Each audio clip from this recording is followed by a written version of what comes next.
नमस्कार, सी न्यूज भारत में आप सभी का स्वागत है। इस बुलेटिन में शुरुआत करेंगे लातेहार से, जहां झारखंड मुक्ति मोर्चा ने जिला मुख्यालय में जोरदार प्रदर्शन किया है और साथ ही बात होगी रांची की, जहां अस्त्र शस्त्र प्रतियोगिता का शुभारंभ किया गया। ऐसी तमाम खबरों पर करेंगे विस्तार से चर्चा।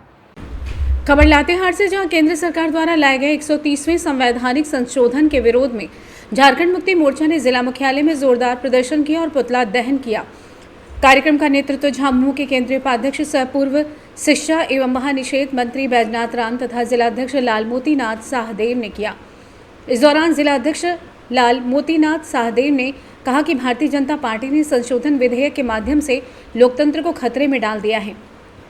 उन्होंने इसे काला कानून करार दिया। पूर्व शिक्षा मंत्री बैजनाथ राम ने कहा कि भाजपा सरकार देश के संवैधानिक ढांचे को कमजोर करने का षड्यंत्र कर रही है। ये विधेयक सीधे सीधे डॉक्टर भीमराव अंबेडकर द्वारा बनाए गए संविधान का अपमान है।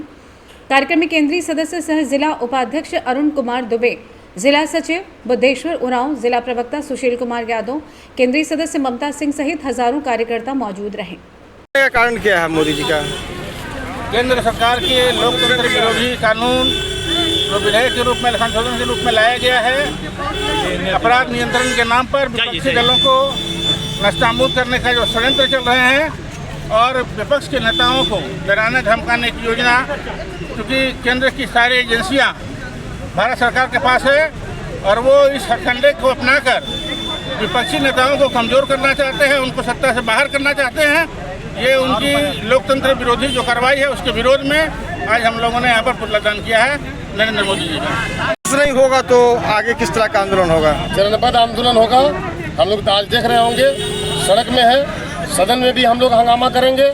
सड़क से लेकर के सदन तक अपनी बातों को हम लोग मजबूती से रखेंगे, क्योंकि जिस तरीके का बिल आज केंद्र सरकार के द्वारा लाया गया है और यहाँ के जो जितने भी, चाहे वह विधायक हो, सांसद हो, सबों को डराने का जो काम उन लोग कर रहे हैं कि आप डरो और आकर के बीजेपी में समाओ, ऐसा यहाँ की झारखंड की जनता तो कतई नहीं होने देगी और हम लोग इससे घबराने वाले नहीं है।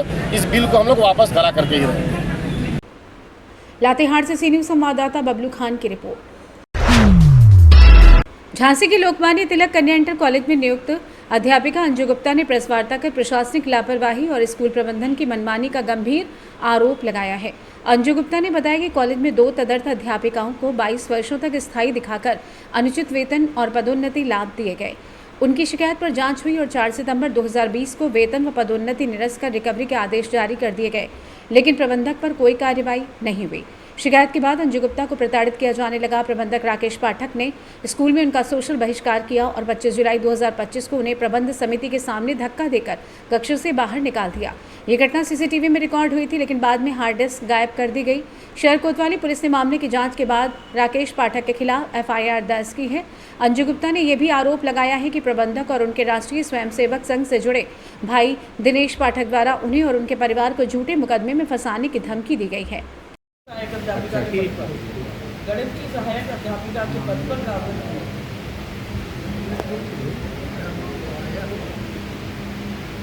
जब आपका आयोग से चयन है सर, दिक्कत क्या है? दिक्कत ये है कि आयोग से चयन हमारा होगा तो 2013 में हमारी पदोन्नति होना चाहिए थी प्रवक्ता पद पर, और उन्होंने पदोन्नति की तदर्थ अध्यापिका की, जो कि स्थायी दिखाई जा रही है। स्थायी नहीं, आपकी नौकरी चल रही, ज्वाइन कर रही हैं आप, वेतन मिल रही नहीं मिल रही? वेतन मिल रहा है नहीं मिल रहा? हाँ बिल्कुल मिल रहा है। लड़ाई केवल प्रमोशन की है? लड़ाई केवल प्रमोशन की। हमारा मामला है कि हमारा शोषण प्रबंधक महोदय बहुत सालों से कर रहे हैं और उनकी इतनी ज़्यादा उनके हौसले बुलंद हो गए हैं कोई भी प्रशासनिक कार्रवाई न होने के कारण कि उन्होंने 25 तारीख को हमको धक्का देकर कमरे से बाहर निकाला और हमें कोई प्रार्थना पत्र प्रबंध समिति में नहीं दिया गया, जिसकी शिकायत हमने कोतवाली थाना में की थी और उसमें अभी FIR उनकी दर्ज हुई है। हम प्रशासन से मांग करते हैं कि उन पर प्रशासनिक कार्रवाई, जो हम इतने 9 से 12 वर्षों से अपना संघर्ष कर रहे हैं, उसके लिए न्याय मांगते हैं और अपने परिवार की सुरक्षा मांगते हैं। क्या कारण रहा कि 12 वर्ष तक? सर, प्रशासनिक उदासीनता। हमने शिकायत तो बहुत ढेर सारी की, लेकिन उनकी गहराई से कभी जांच ही नहीं हुई और अपनी तरफ से उसका निस्तारण कर दिया गया।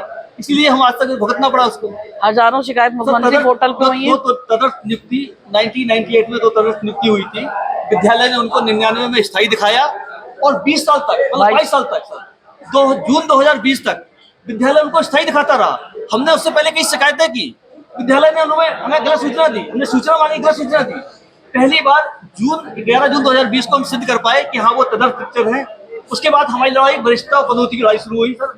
उसके बाद भी उससे तब से क्या हुआ, उसकी शिकायत करने से विद्यालय प्रबंधक और प्रधानाचार्य बहुत चिढ़ गए और वो किसी तरीके से बहुत परेशान करना, हर समय गाली गलौज करना, प्रताड़ित करना, वो उसी का दर्द हम लोग झेल रहे हैं। लोकमान्य तिलक कन्या इंटर कॉलेज, गणेश बाजार, पानी की धर्मशाला के पास, झांसी। क्या चाहते हो? हम शासन से चाहते हैं सर हमने जो शिकायत की है जिला विद्यालय निरीक्षक कार्यालय से, उनका निस्तारण बिना कोई जांच के मतलब हम दिखाई कर दिया जा रहा है। हम चाहते हैं प्रशासन से कि उच्च अधिकारियों की कमेटी गठित की जाए और हमने जो शिकायत की है उसके बिंदुवार जांच करके जिन्होंने लापरवाही की है, जिन्होंने गलत सूचना छुपाई है, उनके सख्त कार्रवाई हो। प्लस जो FIR हमने की है उससे वो विद्यालय प्रबंधक चढ़ गए हैं, वो हमारे खिलाफ कुछ भी षड्यंत्र रच के कुछ भी दुर्घटना करा सकते हैं, कोई कार्रवाई करा सकते हैं। तो उसके लिए हम प्रशासन से खड़े हैं, साफ सामने खड़े हुए हैं। हमारे साथ कोई दुर्घटना या कुछ भी होती है तो उसके लिए उनको माना जाए। आपको ऐसा क्यों लग रहा है कि आपके साथ दुर्घटना हुई? उन्होंने बोला सर, उन्होंने खुद धमकी दी, स्वयं किसने बोला?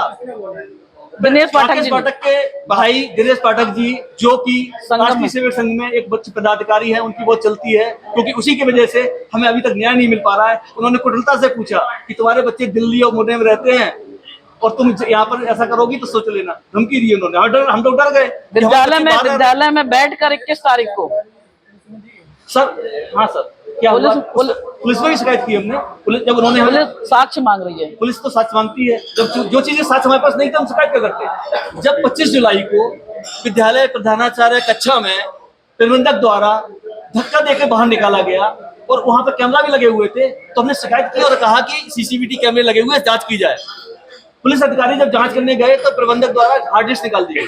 वो तो भगवान की कृपा ऐसी रही कि जो प्रबंध समिति के सदस्यों को उन्होंने बुलाया था पूछने के लिए, तो उन्होंने में से कई लोगों ने बोला कि हाँ हमने देखा है, घटना की देखी, उन्होंने पुष्ट कर दी। उस बेस पर हमारी FIR दर्ज हो गई, वरना FIR दर्ज भी नहीं हो पाती। इतने सालों से यही हो रहा था कि साक्ष्य नहीं मिल पाते थे तो कुछ कर ही नहीं पाते थे।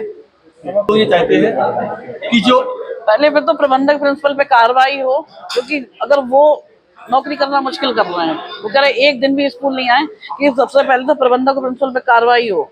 क्योंकि अगर उन पे कार्रवाई हो जाती तो आज जो स्थितियां बनी है, आज वो सम्मान के लिए लड़ रहे हैं। आज तो ईश्वर की कृपा है कि प्रबंध समिति के लोग थे, उन्होंने एक स्पष्टता के साथ हमारा समर्थन रखा कि जो सही मैडम के साथ हुआ था, तब आज हमको न्याय मिलने की एक पहली प्रक्रिया शुरू हुई 12 सालों में। हम चाहते हैं कि प्रबंधक प्रिंसिपल के खिलाफ सख्त कार्रवाई हो और जो जांच बिंदु जो कमिश्नर के यहाँ चल रही है, DM के यहाँ चल रही है, डायरेक्टर के यहाँ चल रही है, उस पर हमको न्याय प्राप्त हो। झांसी से सी न्यूज़ संवाददाता राजीव की रिपोर्ट। रांची नगरी प्रखंड के अंतर्गत आज 24 अगस्त दिन रविवार को हुसैनी इगाम बड़ा प्रेम नगर पतराचौली में चहल्लुम आयोजन किया गया। मौके पर संरक्षक हाजी रकीब और समाजसेवी यासीन ने लाठी भांजकर अस्त्र शस्त्र प्रतियोगिता का शुभारंभ किया। पिस्कान गढ़ी मुहर्रम एक्शन कमेटी बसिला बरसा एडचोरो के तत्वाधान में समाजसेवी यासीन अंसारी की अध्यक्षता में बैठक हुसैनी इगाम बड़ा प्रेम नगर पतराचौली में की गई। बैठक में आसपास के गांव के दर्जनों गणमान्य लोग शामिल हुए। मौके पर आयोजक सदस्यों के द्वारा अतिथियों को बैच देकर पगड़ी पहनाकर सम्मानित किया गया। मौके पर नगरी प्रखंड के अंतर्गत सभी गाँव के लोगों सहित रांची खूंटी जिले के दर्जनों गाँव के अखाड़ाधारी अस्त्र शस्त्र प्रतियोगिता में शामिल होने पहुंचे हैं। रांची से सी न्यूज़ संवाददाता नदीम दानिश की रिपोर्ट। फिलहाल के लिए इस खास बुलेटिन में बस इतना ही। देश दुनिया की तमाम बड़ी खबरों को जानने के लिए जुड़े रहिए सी न्यूज़ भारत के साथ। हर खबर आपके साथ, आपके हाथ।